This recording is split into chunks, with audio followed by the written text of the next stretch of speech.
बंदी छोड़ कबीर साहेब की जय। बोलिए बंदी छोड़ संत रामपाल जी महाराज की जय। कबीर साहब की काल से वार्ता। जब परमेश्वर ने सब ब्रह्मांडों की रचना की और अपने लोक में विश्राम करने लगे, उसके बाद हम सभी काल के ब्रह्मांड में रहकर अपना किया हुआ कर्मदंड भोगने लगे और बहुत दुखी रहने लगे। सुख व शांति की खोज में भटकने लगे और हमें अपने निज घर सतलोक की याद सताने लगी तथा वहां जाने के लिए भक्ति प्रारंभ की।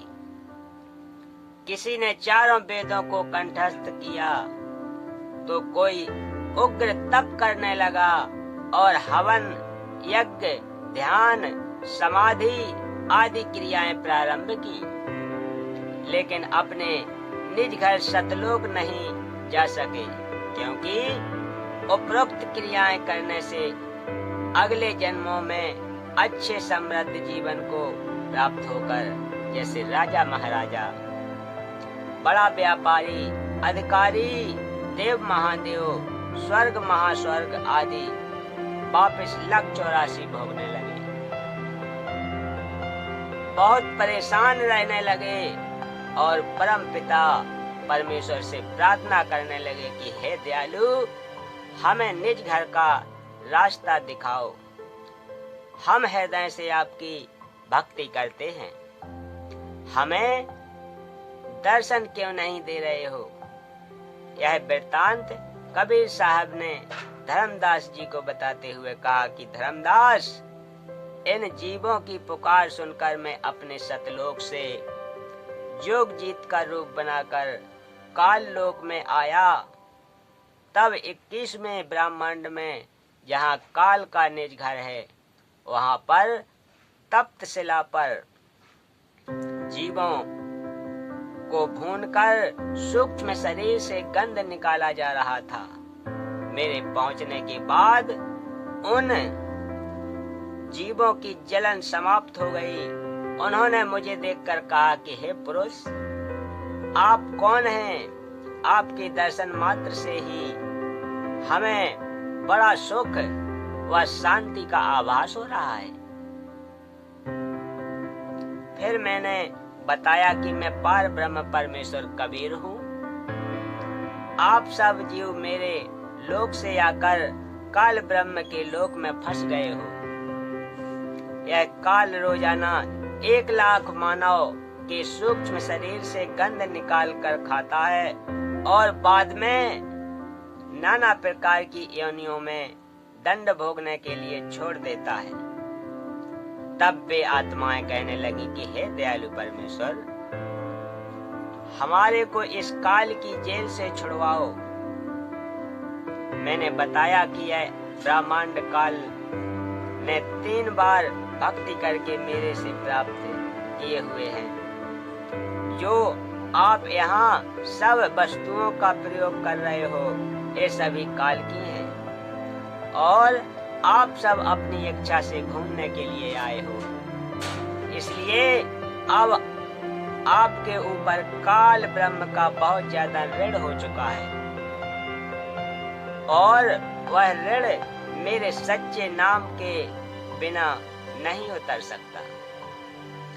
जब तक आप ऋण मुक्त नहीं हो सकते, तब तक आप काल ब्रह्म की जेल से बाहर नहीं जा सकते। इसके लिए आपको मुझसे नाम उपदेश लेकर भक्ति करनी होगी, तब मैं आपको छुड़वा कर ले जाऊंगा।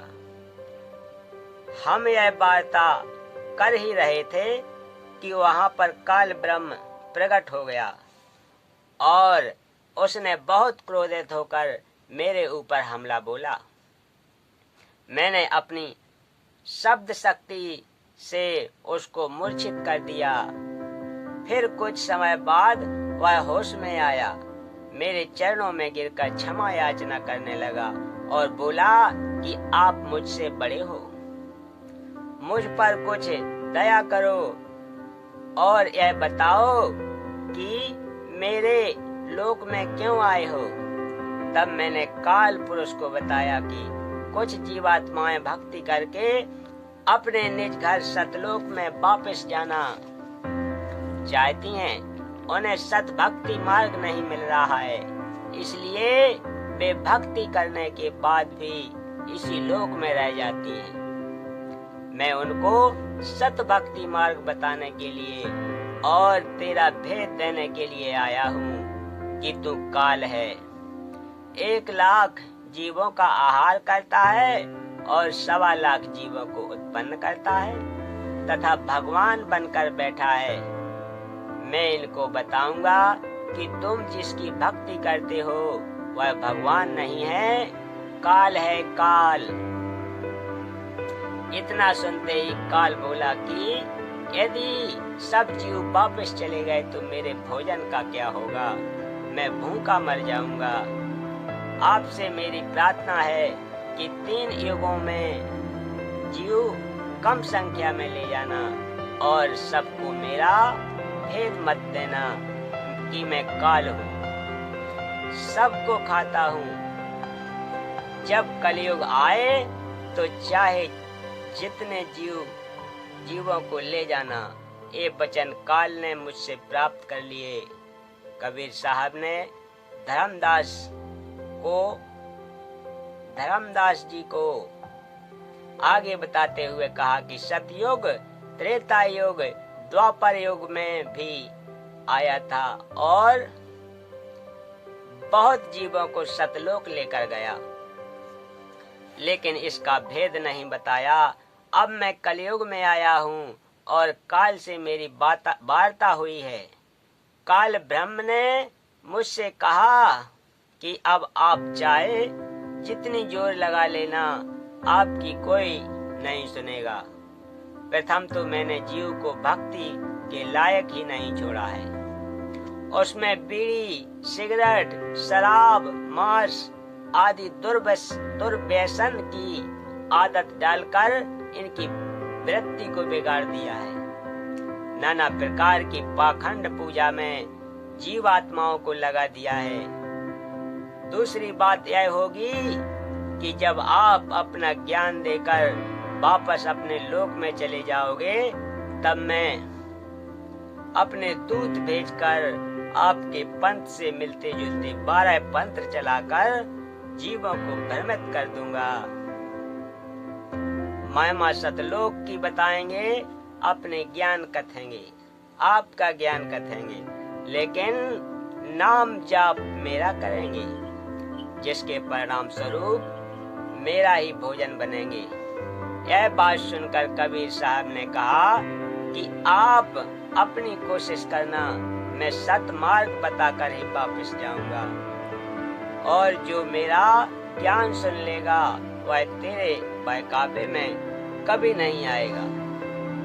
सतगुरु कबीर साहब ने कहा कि हे निरंजन, यदि मैं चाहूं तो तेरे सारे खेल को क्षण भर में समाप्त कर सकता हूँ, परंतु ऐसा करने से मेरा वचन भंग होता है। यह सोचकर मैं अपने प्यारे हंसों को यथार्थ ज्ञान शब्द का बल प्रदान करके सतलोक ले जाऊंगा।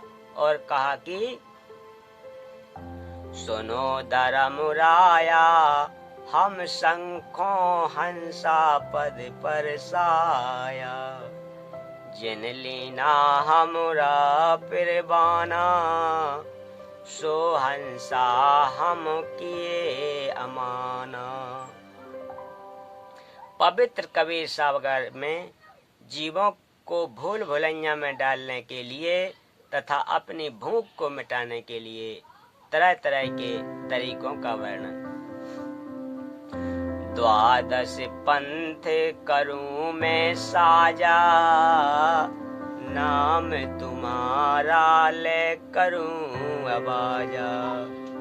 12 यमो संसार पटहयो, नाम तुम्हारे पंथ चले हो।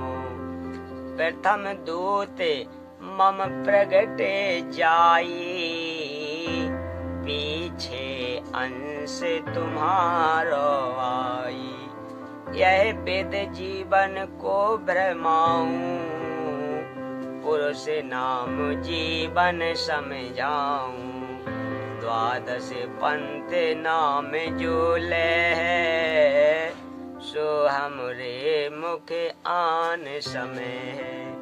कहा तुम्हारा जीव नहीं माने,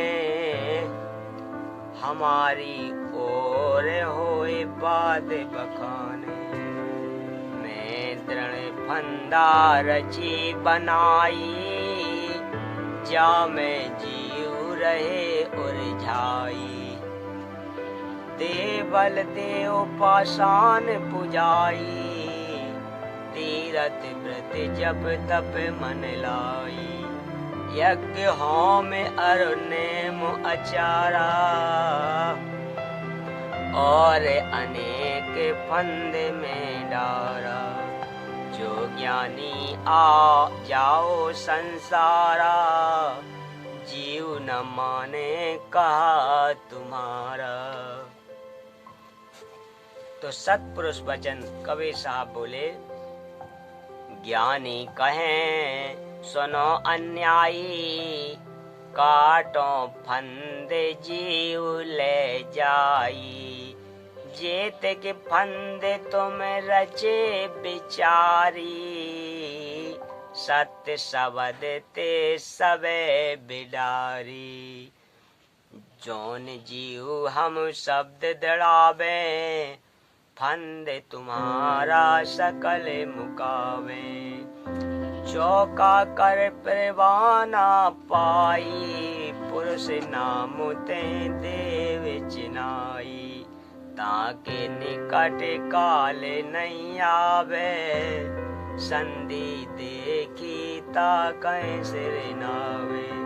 उपरोक्त विवरण से सिद्ध होता है कि श्री अनेक पंथ चले हुए हैं, जो अनेक पंथ चले हुए हैं, जिनके पास कबीर साहब द्वारा बताया हुआ सत्य भक्ति मार्ग नहीं है, ये सब काल प्रेरित हैं। अतः बुद्धिमान को चाहिए कि सोच समझकर भक्ति मार्ग अपनाएं, क्योंकि मनुष्य जन्म अनमोल है, यह बार बार नहीं मिलता। कबीर साहब कहते हैं कि कबीर मानुष जन्म दुर्लभ है, मिले न बारंबार। तरुवर से पत्ता टूट गिरे, बहुर न लागे डार। बोलिए सतगुरुदेव की जय। सत्य साहेब